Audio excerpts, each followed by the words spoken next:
Budget सत्र को लेकर आज भी हंगामे के आसार। संसद के मॉनसून सत्र के चौथे दिन भी हंगामे के आसार हैं। सत्र शुरू होने से पहले संसदीय कार्य मंत्री किरेन रिजिजू ने कहा कि संसदीय कार्य मंत्री के तौर पर मैं फिर अपील करता हूं कि बजट सत्र में बजट पर चर्चा होनी चाहिए। विपक्ष किसानों, छोटे आदिवासियों के लिए किए गए प्रावधानों पर चर्चा क्यों नहीं करता? विपक्ष सुझाव की जगह दे रहा गालियां। संसदीय कार्य मंत्री किरेन रिजिजू ने कहा कि जनता ने प्रधानमंत्री नरेंद्र मोदी को जनादेश दिया है।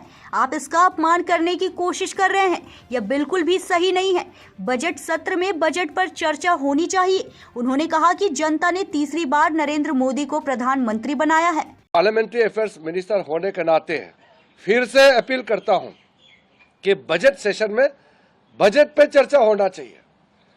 मैं विस्तार में तो नहीं कहूंगा क्योंकि अभी सदन में चर्चा चल रही है, लेकिन जो बजट में इस बार निर्मला सीतारमण जी के द्वारा पेश किया गया है, मोदी जी का तीसरी टर्म में भारत का दुनिया का सबसे तीसरे बड़े अर्थशक्ति बनाने का, third largest economy of the world बनाने का पूरा प्रावधान नींव इस बजट पे रखा है।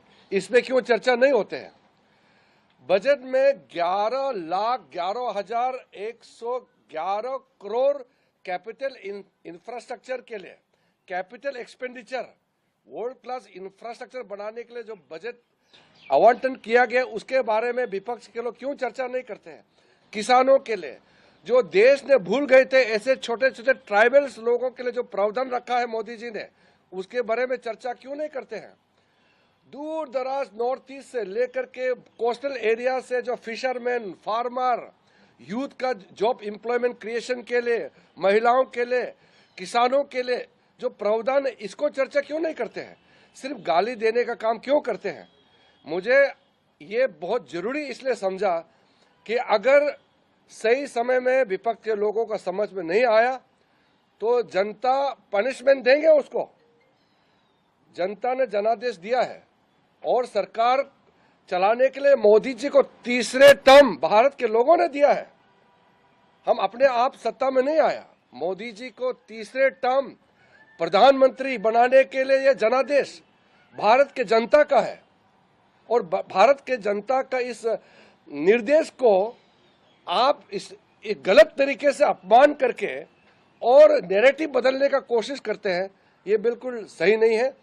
बजट सेशन, बजट पर चर्चा होना चाहिए। बताइए ना, इतना हिस्टोरिक जो बजटरी एलोकेशन हुए हैं हर सेक्टर के लिए, कैसा खर्चा करना चाहिए वो बताइए ना। विपक्ष के लोगों को ये बताना चाहिए कि इतना बड़ा बजट को खर्चा करने के लिए और क्या क्या कदम उठाना चाहिए, वो बताओ ना, सुझाव दो। सुझाव देने के लिए बजट सेशन होता है, यहाँ गाली गलौज देने के लिए बजट सेशन नहीं होते हैं। मैं बहुत अफसोस के साथ कह रहा हूं, लेकिन अपील भी कर रहा हूं कि कल पहला दिन बजट में जो विपक्ष के लोगों ने हरकतें की है वो दोबारा नहीं होना चाहिए। बजट के समय बजट पे चर्चा होना चाहिए और साथ साथ हमारे एनडीए के जितने भी स्पीकर से मैं बधाई देता हूं, उन्होंने राजनीतिक। न्यूज़ इंडिया 24 से काजल सिंह, ब्यूरो रिपोर्ट।